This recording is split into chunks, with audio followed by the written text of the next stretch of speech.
before we had an Italian, a German, an English, and a French person, and now we are going to have 3 Spanish, if I'm not wrong, and some from the Netherlands. No joke, so no one is on a plane, and you had that kind of stuff. So in the previous roundtable, we had mostly addressed how publishers are coping with accessibility. The one thing I'd like to highlight is that, as you have listened to, there's no magic formula. So everyone is approaching the theme in different ways and addressing different topics. What Luis and our guests will do now is to move to another part, which is the ecosystem, so which are other players, not publishers, addressing accessibility. So please, Luis. Thank you, Lisa. So I will use some notes that I took from our Fondazione Elia friends in order to explain the meaning of this next panel. Because the thing is that to comply what we consider the new paradigm, the production of born accessible publications, it's important, but it's just the first step, providing print-impaired people with the same reading opportunities of any other reader requires that the whole publishing value chain is accessible. And this is the point of this panel. Consequently, not only publishers, but all the different actors in the value chain should consider accessibility as a crucial aspect for publishers and producers of digital publications. We just heard about that. Distributors and online retailers, e-commerce websites, online platforms, developers of hardware and software reading solutions, DRM and metadata solution developers. So an accessible publication does not guarantee a complete accessible experience for everyone. It's necessary to create an accessible digital ecosystem in which all users can carry out the following steps independently. Selecting a title, learn about its accessibility features, proceed with the purchase of or loan, and reading it on their own device. Usually metadata describe the bibliographic, commercial, and technical characteristics. Now, to comply with the EU Accessibility Act, they should include information on the accessibility features of the file. If the accessibility metadata created by the content producer are not sent by the distributor and not displayed to the end user by the retailer, all the work done by the publisher to create an accessible publication is invisible and therefore useless. So here we are. We are going to talk about that with 3 examples of 3 representatives of some of the members of the actors of the value chain I mentioned before. Arantza Larrauri, she's the director of Libranda, would be the aggregator. Is that right? Well, you will distributor. You are a digital distributor somehow. Silvia Clemares, well, is the senior country manager at Kobo. I dare to say that you would be the retailer. The bookseller, yes. And Ted van der Togt, a researcher of the National Library of the Netherlands. You would be you play the role of, let's say, consumer, and also you also distribute information for the population. The library, okay. Yeah. Okay, fine. Then I think that the first thing is that trying to understand the point of view of each of the different players in this game, starting by you, Arantza. Okay? Yeah. And explain how Libranda, which is, I dare to say, one of the key players in Spain in this landscape, maybe you, and that's why you are collaborating also in this accessibility camp. Libranda is representing for our ecosystem one platform which already is working in this accessibility challenge. Perfect. Okay. The floor is yours. So You need No, this? no, I Okay. won't. I just will speak.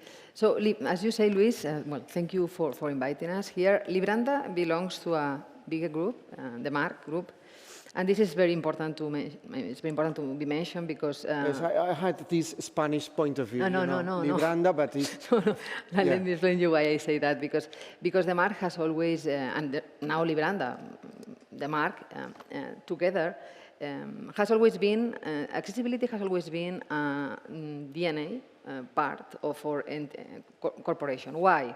Because if we look at our mission is to connect creators with audiences. And this is key because the connection, accessibility is about connection. It's about connecting the works with a lot of people, everyone, and at the same time it's connecting the value chain members. Because as you said, if only publishers do things, exactly, and the others don't. So connection is such a big, important thing for us that was very, very key to understand what the Marque, Libranda, the Marque is doing. So the first thing, this philosophy is so strong that part of our engineer team, and when I say us, it's the Marque, Libranda the Marque, is very involved in all the institutions that Gauthier mentioned before and Christina, Radium Foundation, EDR Lab, W3C. We are in all these entities cooperating with the development of open source. And this is very important because open source has facilitated a lot of things in accessibility. We are working a lot with EDR Lab, for instance, in the implementation of LCP in a lot of reading tools. We are participating in accessibility groups in WCC. So this is very key to understand that we don't see that as just as a distributor or aggregator. We see that as a whole approach because we don't feel that we are just distributors. We are distributors, but we also have reading ecosystems and platforms that I will explain.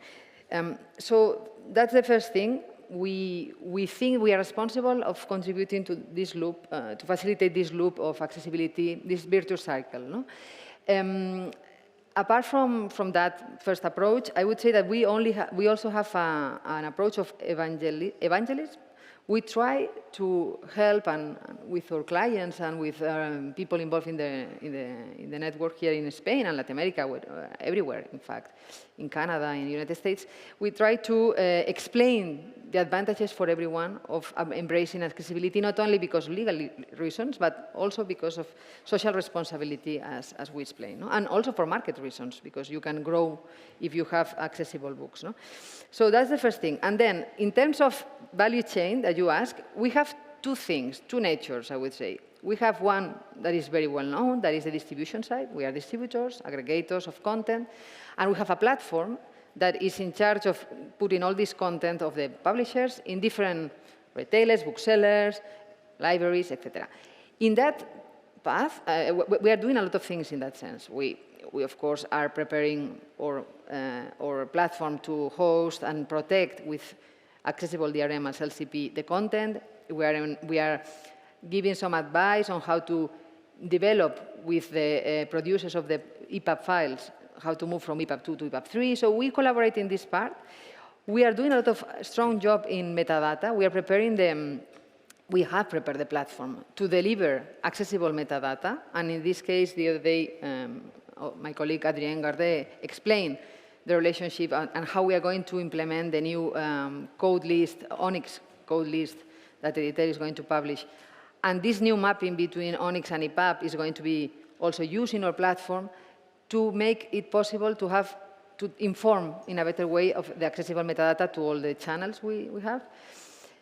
Going beyond, in the presentation he also showed that we have been doing analysis on all the files we have in our platform in Spanish content. And we have realized that, unfortunately, there's a very poor amount of them that have information of accessible metadata. And we are doing a job.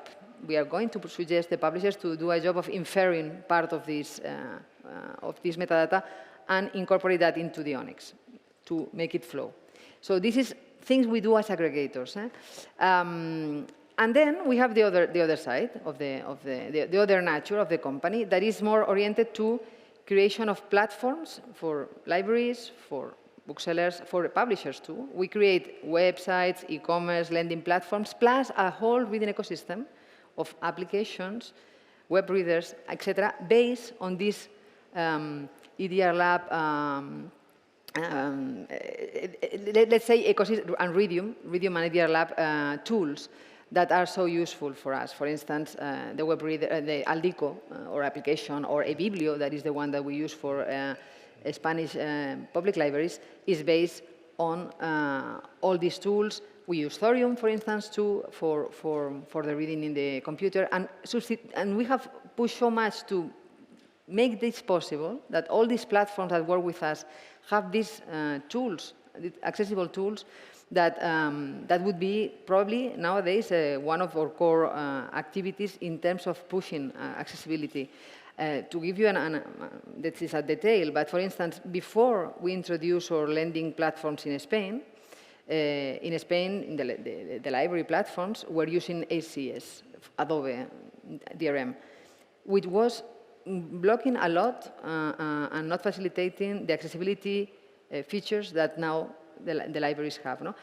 So when we remove that and we say, no, let's switch to a different ecosystem with LCP, with all these features that you have seen, when we implemented that, it has been a total success. And now only 15, not even 15% of the loans in this country are happening in Adobe Digital Editions. The rest are happening in our reading ecosystem tools that have all these things, the text-to-speech, in multiple languages, that have the possibility to separate, as we saw with Antonino. He showed us today, you have to space the letters, you have to space, you can space the lines. All this capacity to have your own reading experience is thanks to all these tools developed in these institutions. And that's why we, as the Libranda de Marque, collaborate so much with the international community to bring these possibilities. So that would be a summary of what we do in different things. That's a perfect summary, because in fact you explained how, for instance, your platform with these two fields of action, you really engage with libraries and yes, also and retailers and booksellers. Yes. In the case of Rakuten Kobo, Silvia, which is your perspective about all this issue of accessibility? Okay, thank you for inviting us as well. Kobo, for the ones that you don't know, Rakuten Kobo, it's a digital bookseller. We sell ebooks and audiobooks. And I'm going to explain a little bit our entire ecosystem, because then we can go in each phase where we are at. Then it's, we sell ebooks and audiobooks. We have different business models, any new business models, a la carte, all you can eat. We explore them because that's our specialization. And then as a digital bookseller, we have applications for reading. We have e-readers. The latest one, it's an eco-conscious, because we use recycled plastic. It's an e-reader and note-taking, now that it's like we need all to go back to note-taking. And then we have different bookstores in different countries. And we have what our partners, like for example, our partners are booksellers, major booksellers in many countries. Talking about Europe, for example, our partners are in France, Portugal, and Spain is FNAC. Italy is La Feltrinelli and Mondadori. We are the digital bookseller behind the Tolino platform in Germany. Then this is our entire, the way we work. And as a catalog, we have millions of ebooks and audiobooks in more than 180 languages. And we receive this catalog through different ways, directly from publishers. Publishers sometimes use the Kobo Writing Live platform, which is the self-publishing platform, which is used also by agents and authors. We receive them through direct contract and through distributors and aggregators. And as well at Kobo, we have another, in our catalog, we have Kobo Original, which is our own imprint. Then this is the entire process that we have. Then when we talk to accessibility, this is like huge for us. Huge for us in a sense that we take it very seriously, like in the previous session, you were referring, for example, to creating working groups on accessibility. We, as a bookseller, like that we are book lovers, like because we are very all passionate about book reading and book loving. We created the first working group on accessibility 5 years ago, and we have a Slack channel with people who have reading impairments that work at Kobo that started are part of this group. And some of you, and actually we talked, there's 2 very key people and are amazing that should be here instead of me, but which is Wendy Reid and Virginie Bouliac, one based in Toronto in the headquarters and one based in Paris. And then we have, since 5 years ago, we started working on this. Then basically, the way it affects us first is obviously the metadata that we are receiving. As one session mentioned, there's very few accessibility metadata received. And the big challenge also for us is like all the files and that the EPUBs could be accessible and have accessible structure. That would be on the side of the catalog. On the side of the e-readers, even though we work a lot, we have like more than different type of like grafías, por favor, nunca me sale en inglés. Different types of fonts. Besides that, we are working on the text-to-speech. We are working on a DRM accessible. We are looking at different options. Then we have a big challenge there. On the website, on the Kobo web store, we are also like implementing more and more all the accessibility information needed. We are planning to be ready before 2025. Our goal is like to be ready on next year already and to have as much coverage as possible. And in addition to this, because our bookseller partners rely on us, and we are working with them on the accessibility on their own websites and their own bookstores. And as you can see, it impacts us in many different ways. But the commitment of Kobo has been, since this working group started 5 years ago, to really be as compliant as possible and beyond even beyond what the regulation, because we take it as a corporate responsibility to work on this. And I wanted to call out a very interesting project that we did with Mondadori, which is also a partner, but has, as you know, it's the most important publisher in Italy, and Lia. We did a very interesting test. Lia and Mondadori Publishing worked on all their metadata, on all the EPUBs. They work with our team, with Wendy, Virginia, and the Kobo accessibility team to make sure that we were using the standards, we were understanding, we were aligning, because basically what we want is like, we have to be all aligned because of this channel.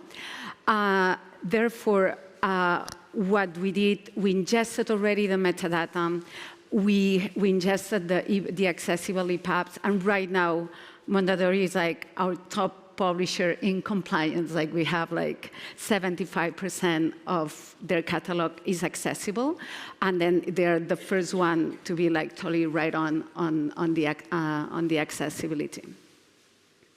Great. Ted, what's your take on all these things? Well, first, it's good to know that the National Library in the Netherlands has 3 different roles.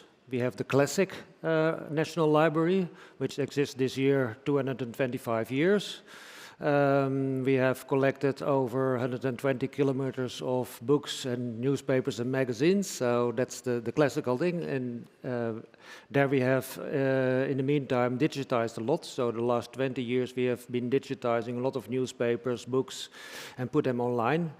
Accessibility is also becoming interesting there, because why should somebody with a visual impairment have not access to that? But that is very complex, so we are talking to universities to help us with all kind of AI tools to see if we can do better representation of that. But what is important here is that in 2015 we were basically joined together with Bibliotheek.nl, which was the innovation thing for the public libraries. We set up the library of the e-lending platform for ebooks. So basically we have 40,000 ebooks for all public library members for loan. And of course here the European Accessibility Act is going to become very interesting. So we have been busy in the whole legislation project, just together with publishers and specialist organizations. And we see it's not moving very quickly. So basically what we said, okay, if it is a chicken and egg thing, so we cannot just wait and sit on our hands and say, well, publisher, give us the good stuff. So we are in talks now, and this year we want to make together, we financed that, 100 very good accessible titles from all kind of publishers, have them tested by LIA, so we have the good metadata, we have the good things inside, we know that they're really good. And that is, I think, our thing. We are going to test them with a big panel of blind, visual impaired, dyslexic, and everybody in a panel to see if this is really going to help them. Because sometimes it's a little bit technical and you get, it's more compliance. And I think, no, it should not be technical and compliance. It should really help the people we do this for. So having their feedback and working together with them on the solutions instead of making a solution for what we think should be made is a very important factor. And the third thing is that we also finance the traditional special libraries. So we have Dedicon and Pas and Lezen making DAISY books and providing them to users. And that will, at some point be affected, because if the mainstream is coming accessible, then what to do with these services? It will take longer than 2025. I think it will take a long time. But of course, we will see shifts. And also, if you hear the users themselves, do you want to have a book now, and do you want to have access to every book, or do you just want to wait a couple of months so there is a spoken book version of a talking book version of something? And I think we are in a pretty unique position, because we can also get people from universities and things to help us with this. So with this test panel, we use Foundation Accessibility in the Netherlands, which has been testing websites and things like that to help us come with a big panel and basically test all these 100 books which come on the market at the end of the year. And see how we are going to present that in our catalogs, how we are going to tell people that something is accessible. So, on the earlier days, it was already metadata is a big thing, but presenting metadata is maybe even a bigger thing. So how are you going to do that in our apps? How are you going to do that in the catalog? Is it understandable? Because it can get very technical and basically incomprehensible for the end user what to expect. And what are we going to tell about all the books which are already there? Are we saying they are not accessible? Which is not entirely true. They might be a little bit accessible, they might be not. But yeah, what do users want to know about, and how can we implement that? And we also set up a working group through the library, getting people from cataloging, the people who take care of the library apps, the people who have the lending platform, basically get them all together and say, okay, what do we not know and we need to implement before 2025? And that is a big challenge, but I see that we need the talks with publishers and with distributors to get this right, because we cannot just do this on our own. We need to sit together and have the right conversation. We are not publishers, we are not going to tell them how to do their jobs, but if we do not know what's coming to us, and then we tell, yeah, but it's not what we need, then we are too late. So it's very much going into the discussion through the whole publishing chain, and yeah, we hope just by doing it step by step, and let's start with 100 books this year, and have the right talks and have the right metadata, and know where the holes are and the issues, that will help us further in the whole chain. And I think one of the very more important things is get the end user, get the people who you do it for in the loop, because otherwise it is a technical thing, and in the end you have spent a lot of money and a lot of time, and the people say, well, yeah, but it's not what he wanted. Yeah, as you are a very intelligent audience, you realize that we are talking about this loop. This is a kind of choreography. And when somebody dances, needs the aid of the others and is influenced by the others. So your point is really important, Ted, because this is not an issue of compliance and all that kind of stuff, but working for the people, working for the readers. From that point of view, how is the game, Arantza, all of you? Of I would say, the pressure, for instance. We work a lot with librarians or with publishers or with booksellers. Each of these groups have completely different mindset. I could say that librarians understand us when we talk about Onyx, Marque, metadata, all that stuff. So, are they, for instance, the eBiblio or the public lending systems could be for a company as yours or as yours, something useful in order to get things done? Yeah, so in our case, we were, as Silvia mentioned in the case of Kobo, we have been for years working on that. Starting talking about that 8 years ago, 9 years ago, about LCP. So accessibility has always been there, but it's true that as we get on working with more librarians, in the case of the libraries first, since the regulations, the European Act that we are talking about, there was another one before for public administration, and so they were in advance realizing that the webs that they had in the public sector, all the services should be accessible. So we started to talk about accessibility with libraries in Spain years ago, too. So it's something very interesting, because they have been pioneers in this sense. And they have been, and the public, is very interesting, because when we implemented the service here in Spain, some regions of Spain in the libraries sent me some messages about patrons writing them requesting accessibility tools. Some of them so powerful accessibility tools we have not yet implemented, but we will at some point. Because patrons were interested in reading in this lending service, and they were saying, we want that, and I have this.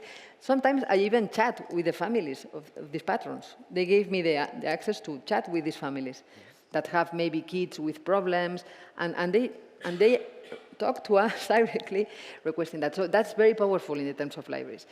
And in terms of publishers that we talk so much, we have publishers very committed with that. We have here people from publishers that are teams that are very interested in accessibility. But one of the key things we were saying is that maybe we have to go to the top level of the publishing houses, because sometimes it's not enough that the production colleagues or departments are sensitive with accessibility and are worried. If there's no top consciousness in the management, in the top management, this is not going to, because it's not going to work well. It's not going to be a natural thing, a born accessible thing where everyone is involved. So I think that from our point of view, Libranda, our clients, that some of them are here today, they request, how can you help to make sure that this top management at some point realize of that relevance, of that accessibility topic. So this is something we have to, as distributors, or aggregators, we have to face. But I'm happy to see that these are very, very specific big publishers. No? Then we have, as you said before, some other little publishers that don't have such consciousness of what it means, and for those we also want to take the hand and help them. But as I go in these forums and I talk to the publishers, and again this morning, I realized that this has to be put on in a higher level. It has to be master and commander. Yes. Otherwise, it's going to be very difficult for the whole community of publishers of, in this case, of Spain. No? And then we have the other thing that are the booksellers. And the booksellers, we have some of them as Kobo that for years, Silvia has always mentioned that accessibility has been something really interested. And we have some others that have not yet started. But we have seen some changes. For instance, in the case, we mentioned that some months ago, Casa del Libro, that was moved to a solution that is based on LCP-DRM. One of the reasons for that, was because of accessibility. So they are starting to understand the relevance. But it's true that the little booksellers are very far away from this problem. We have to commit them. But within the value chain, you agree that there could be some kind of positive pressure? Yes, yes, of course. And we have... And also in your case, the customers, I suppose, no? Exactly. They play a key role. Especially at Kobo, like what you said, like when we design, for example, the e-readers, when we have any issue, we always get the feedback from our readers, and we design readers based on the feedback. That's why we have different readers depending on the needs of the people that use the readers. And I agree, it's like accessibility, and I think in the case of Kobo has been core for years, and that's why there has been it's like we cannot, if you believe in book reading, if you work for readers, you cannot leave readers behind. And this is like, there was a slide in one of the previous presentations talking about why you have to do accessibility, but it's social responsibility, and also if you believe on what you're doing, on what's your role in the book industry. You have to work on that. You cannot leave people behind, basically. And I think, as Arantza mentioned, there has to be really consciousness from the top, but not only from the top, from governments, and not only this, worldwide, because we have a lot of publishers around the world that are selling, for example, if they are just focusing on the European law, in the compliance with the European law, they have to comply with the law starting in 2025, then, yeah, it has to be. Okay, and in the case of public libraries, we always say in Spain that we have the National Library. Well, at least I say that. It's much more like a museum, but the public libraries are in direct contact with the customers, with the readers. Mm-hmm. Do you have feedback channels for the whole value chain in terms of accessibility? How do you manage that? Well, I think we definitely need to improve that, because we already saw that with the quality of e-books, we sometimes had difficulty to get the issues that our readers found, get them back to publish and really have them do something about it.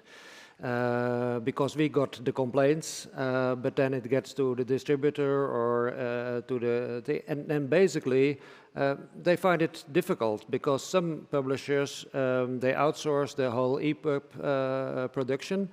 They don't know exactly how to handle those issues. And then in the end, we basically retake them from our catalog because nobody could read it. So getting that feedback loop better, especially now also with accessibility, will be key to make better services.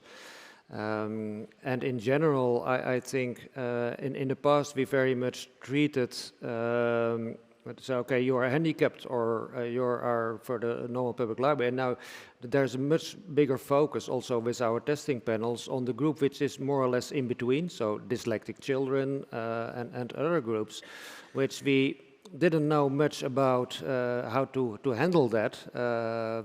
And this will be inclusive as well. So we need, and we also need the feedback loop to the publishers if we find issues, and that has to be improved a lot because we are together and it is a chain, and yeah, the chain can break everywhere. It can break with us, with the apps we make, but it can also break with the distributor when there is no good metadata transfer, but it can also be at the publisher, and getting the information back and forth will be, well, a challenge, but a good challenge. Interesting.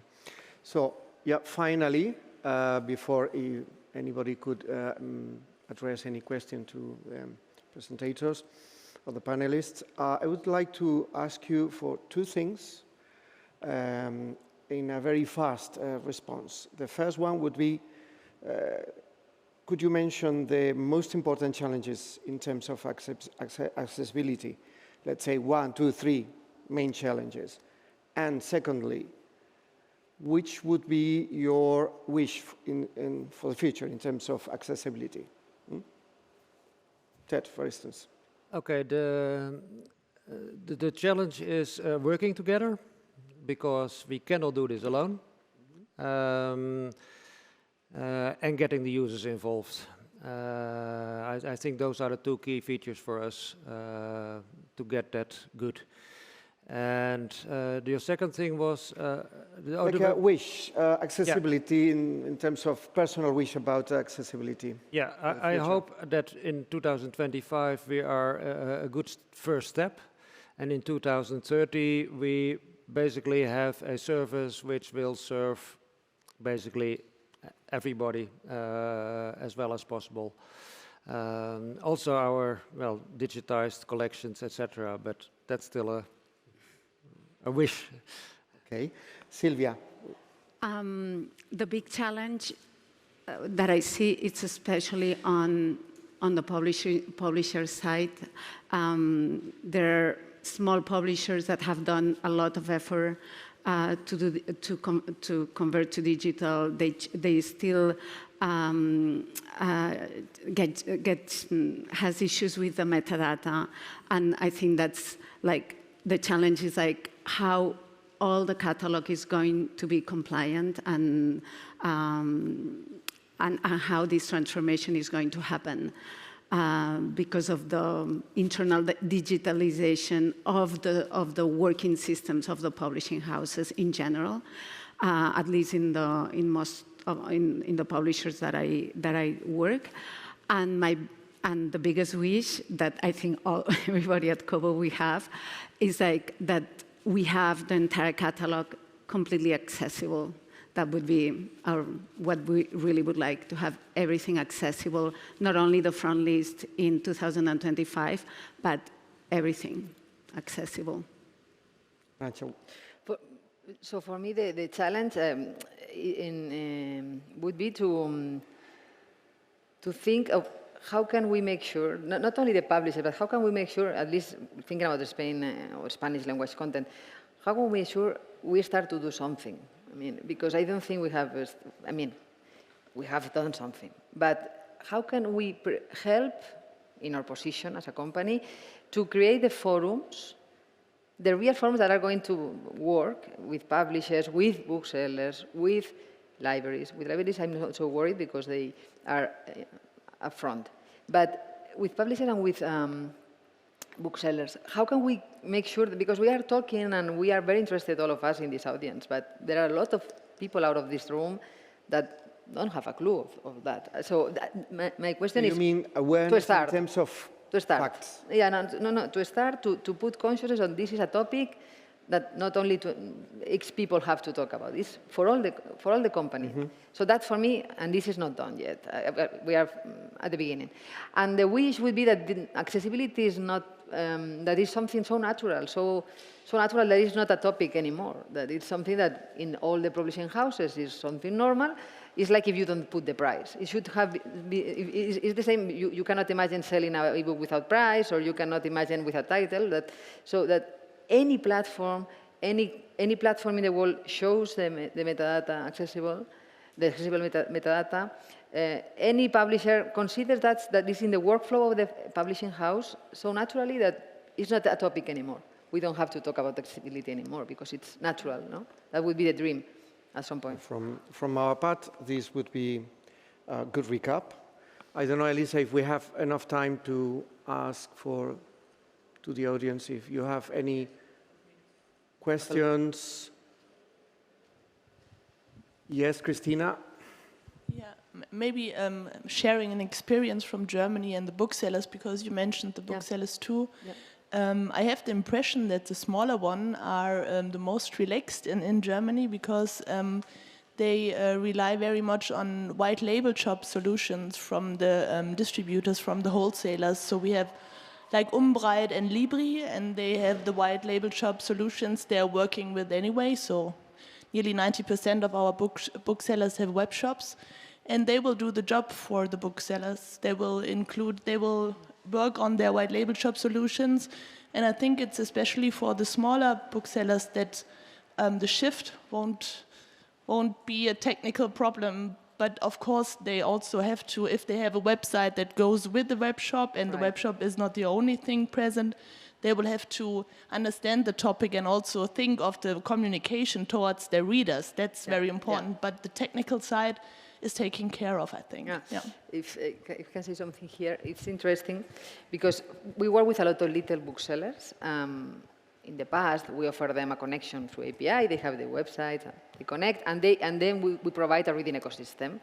Back at the story, at the beginning, it was based on Adobe, and of course, it had a lot of problems in terms of accessibility. So we make some communications to these little booksellers to inform that from X months ago, they could use the same API to switch to LCP and read in a web reader based on LCP, in Oral Lico apps, and in Thorium. Well, a whole ecosystem.